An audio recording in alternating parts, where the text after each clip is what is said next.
kudu mikir supaya sampean diseseneng atine. Heeh. Kae dikek sing duda kae wae. Ayo ngene ya. Mathuke aku arep ngundang karo Apri Mimin kok. Waduh. Aku senengane Apri Mimin. Oh iya. Mergo Apri Mimin ora kena digarap masalahe. Monggo Mbak Mimin Mbak Apri Mimin. diiringi. Yo. Nggih, pancen budaya menika sak Nusantara ki rak ya ora padha nggih to. Nggih. Wong kene Solo wae ya beda-beda, Klaten ya beda. Ana wayang wong topeng. Nah, Wayang topeng ya dalang. kuwi ya terkenal, ya apik lho. Wah, jan iki seneng banget tenan yakin menika Nuwun sewu matur sembah nuwun Gusti Yuda. Menika dalemipun pun dalem sewu kangge jak-jakan anak putu kula.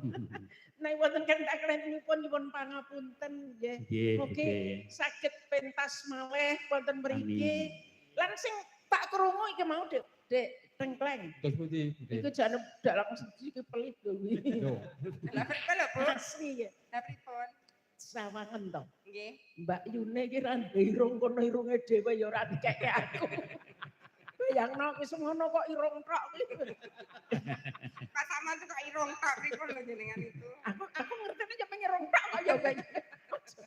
Niki Jatahe dhewe-dhewe Bude. sing tak krungu iki mau Dimas jare menika sesuk kanca-kanca Yojo dalang Yojo nggih arep didhawuhi main ning Solo. Nggih. Matur nuwun liwat nggonku mesti. Nggih. Aku ngintre ning burine ngono ya. Nggih, Bude, siap Bude. Mengestoni ngoten to Bu panjenengan. Lho ayo kuwi upama kuwi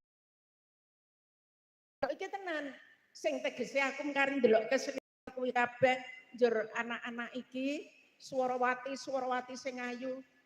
Ana tambah siji meneh iki. Safia. Duk Safia. Ya kepiye iki ya wis latihan ning nggonku ya, Bu ya. Nggih. Kuwi sing penting semangat.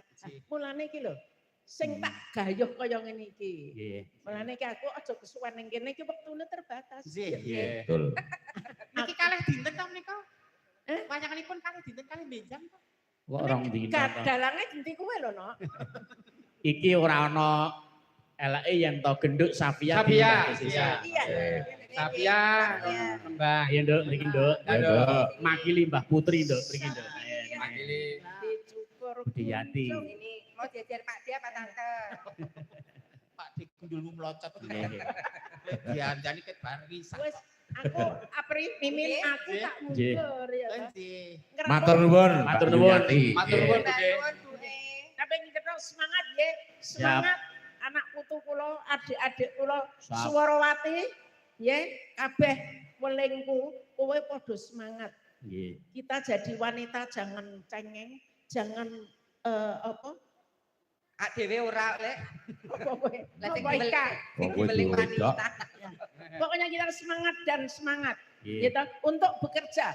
Maka dari itu bersinarlah wanita-wanita Indonesia. Iya. Matur Bude. Cekap semanten Selamat. matur nuwun. Wassalamualaikum warahmatullahi wabarakatuh.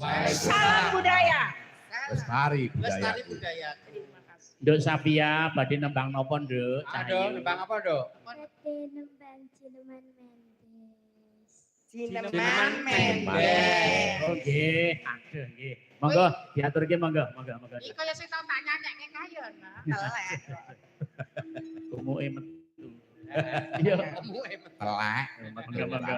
Aja Pak Idul. Ayo, Nak. Ya, Dok. Saderengipun matur sembah nuwun Gusti Bendoro Pangeran Haryo Yudhaningrat. Iya. Prabu lan sedayanipun kula Nggih. sampun diparengaken derek gadi wonten mriki. Yo. Kok turute rau. Bahasane runtut. Sopane Runtut. rau apa ya? Isen. Halus. Ora kaya cilikane Mimin. Gogo wedi. Yuk. Monggo. Cineman Mendes.